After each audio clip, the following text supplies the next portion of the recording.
Well, a TMZ video surfaced yesterday showing Ezekiel Elliott being handcuffed by police at about 3 a.m. Sunday at a Las Vegas music festival. Vegas police issued a statement saying they saw Zeke push a security guard to the ground.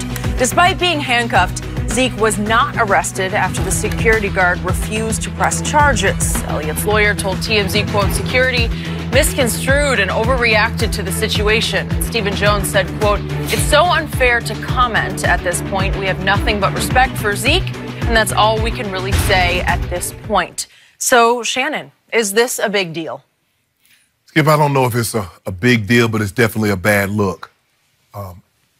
Skip, you remember when this kid was drafted, I told you something, and people were like, you don't know what you're talking about. I said, Jerry Jones and Stephen Jones will never, ever be able to put their phone on silent or turn it off at night. As long as this kid is on the Cowboys roster, you're always going to have to worry about something like this. Now, one or two things are in play here. Either Zeke Elliott is intoxicated or he's a damn fool. I don't believe he's the latter, Skip.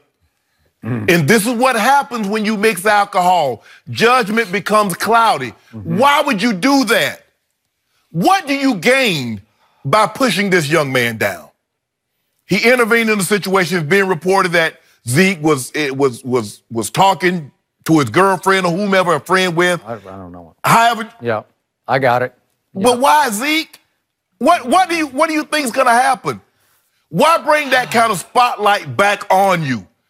At some point in time, we, general, the media, gonna stop having to make excuses for athletes. Oh, he's young. What were you doing when you was 24, 25? I damn sure wasn't pushing down security guards. That's what I wasn't doing. Yeah. I can assure you of that. Yeah. See, come on. Why? What did he hope to accomplish? Thank Zeke should fall on his knees and thank God that that security guy's like, nah, I don't want to press charges. Because here we go again. Yeah. You get arrested, Skip. The NFL's going to have to intervene. They got no choice. Now, I'm sure they're going to want to talk to Zeke. Maybe they'll give him a phone, maybe, commissioner or somebody, Troy Vincent will pick up the phone, give Zeke a call. Okay, what transpired? But this is just a bad look. For Zeke, first and foremost, then it goes to the Cowboys, then it goes to the NFL. The NFL got enough bad looks going on right now. They're dealing with something going on right now that they're trying to get out from up under. This doesn't help the cause. But Zeke, at some point in time, you got to start taking accountabilities and realize that you and alcohol does not mix. I wish I could disagree with one thing you said, but I can't because I think it's an even bigger deal than you just laid out. It's such a big deal that I don't even care about contract or no contract. I care about whether he's going to get suspended again because I think it's possible. A game or two for more conduct unbecoming, just because he was zero tolerance, because he already did 6 games, as we know, 2 years ago, wrecked that Cowboy season, and I just fear that it could come down again, first game or two this year, just to say, no, we told you, you knew you were on notice. Right. And nope, you can't do this. And it's beyond bad look. It's scary bad to me because there's nothing in it I will even try to defend. There's nothing right about any of it. And he is very fortunate he got off lightly here because the security guard vouched for him and said, no, I don't want to press charges. I don't know, maybe he was a Cowboy fan. I have no idea. But the point is, let's look at all the bad looks. Number one, he was in some kind of altered state. I don't know what kind of altered state, but he was altered. He was out of it. Yeah. That's clear. He's just teetering all over everywhere. Number two, he's having some kind of disagreement with the young woman he's with, and as she tries to walk away, he jumps in front of her and gets in her face to stop her, and then she tries to turn and he jumps in her face again to stop her. Now, that's not putting hands on that woman, but it bordered on physical to me. It was chilling just to watch it on the video, and I watched it about 5 times because it got worse by the look, where it just, given his past, again, I defended him the last time because I told you Kia Roberts, the director of investigations for the National Football League, was the only one in that whole league office who interviewed the accuser, not once or twice, but 5 times. Right. She concluded, accuser not credible. That's it. That was it. Period. End of story. And he was not charged by 2 police departments with that accuser when she had gone to the police twice before in 2 different cities. Right. So I thought that he got railroaded that time. I thought that they tried to bust him more for some other off the field because he's had 2 bar fight incidents in Dallas. And then he had the worst look of all, St. Patrick's Day. He's up on the rooftop celebrating and he reaches and pulls the woman's top down.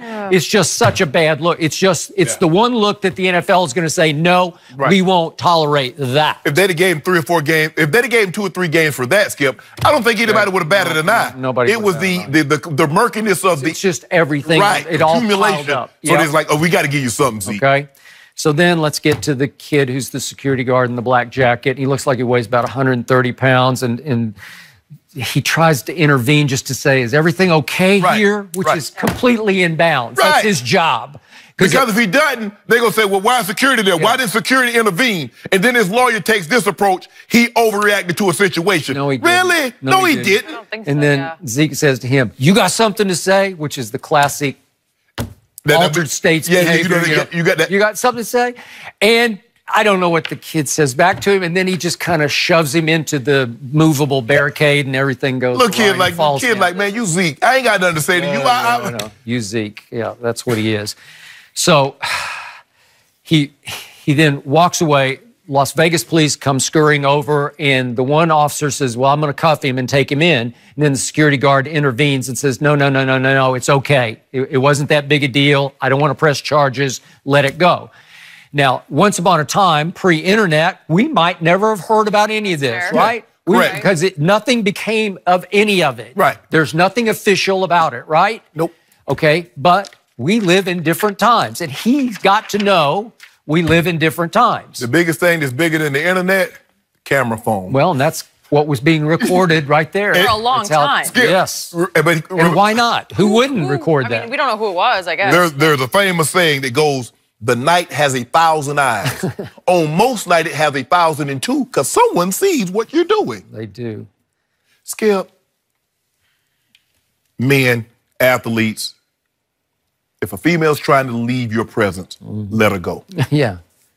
Nothing good That's true. Nothing is good going to come by you trying to restrain her. Whether you grab her arm, whether you position your body in front of her. If she wants to leave, if she says, Shannon, pull the car side the road, let me out, Skip, we could be in the middle, headed to Vegas. If she says she want to get out, I'm like, are you sure?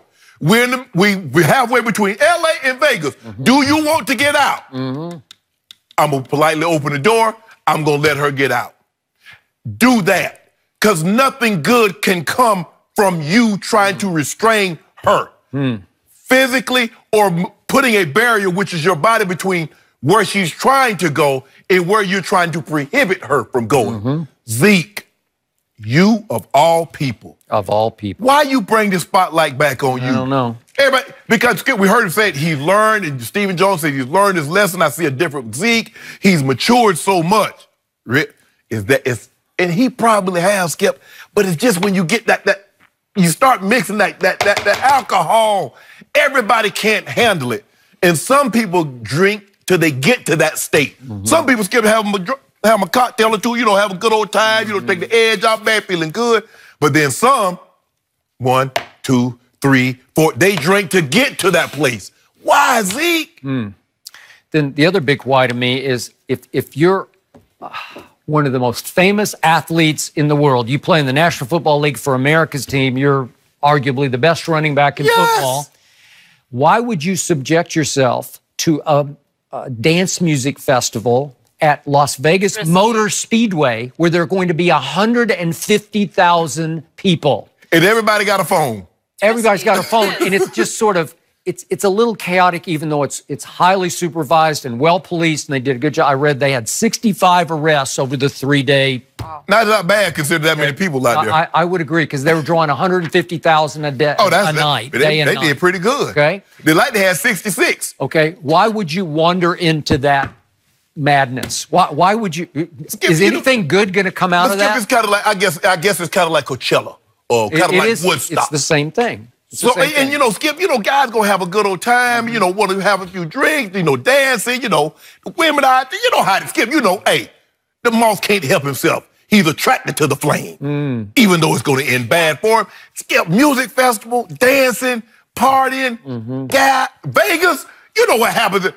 I thought what happens in Vegas stays in Vegas. Okay, that happens. That's what happens in a private suite, right? That's what you do. You insulate and isolate yourself, and you have your own private party, and then this is probably not as likely to happen, right? You have to be careful. In today's time, look, it's not like it used to be. You know, we used to go to the club. When Shay was going to the club, you know, you go dance. You dance with somebody you didn't even know the female. You just start dancing. Yeah. Now everybody go to the club and they dance with people that they came from home with.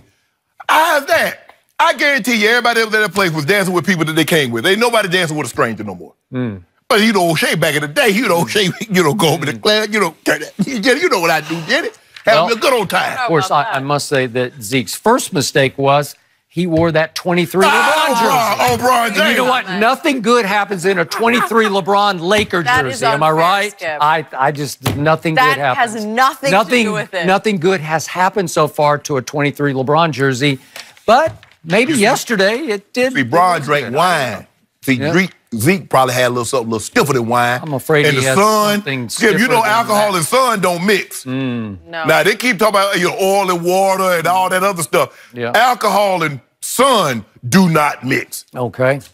But bottom line, they did say that Zeke made it back to Dallas on Sunday morning to attend his football youth camp, right? Okay. Well, that's what they said. Quick. And ain't nobody. And guess what? Not one person at that camp knew what transpired. They did just not. 24 hours earlier. Well, not even 24 hours. Probably like 12, 13 hours earlier. Because if the parents of those kids had seen that video, they might have held their kid out that day. Who knows? No, they don't let him go. Yeah, you think so? Yeah. I don't know. I mean, all those kids, every parent that had their kid at that camp already knew what Zeke had done and believed, made up their mind one way or another. That's true. So they were coming. Okay. He's still Ezekiel Elliott, Dallas Cowboys. You said that's the most popular franchise, most visible franchise, most profitable franchise. It is. So nothing changes that. The fear is that the list is getting longer. And that's what worries you. That if you're seeing this, you've seen what's happened in the past, he's got to have people around him that protect him against doing these kind of things. Because it didn't look like he had a lot of people surrounding him in that sense. Well, I mean, the thing is sometimes guys like to travel because the bigger the crowd, the entourage, your handlers or whatever, the more attention you attract. So, you know, me, I kind of like to spur, you know, I'm just moving in and I'm not big at Zeke or anything like that. But I just like to go, you know, move in and out by myself. The weird part was he didn't seem to have any entourage. That's what I'm saying. Yeah, that's a good thing. Wandering around. I don't think it's easy for you to walk around and be unnoticed. Yeah, Shannon. but Skip, at 24, that young bull jive, that's long past. Yeah, you grown. You paying bills. Grown? Is he? Yeah, he grown. He grown-ass man. But he making. I ain't say all that now. No, I know. That's two different types of grown. All right, we're going to move on to the Lakers.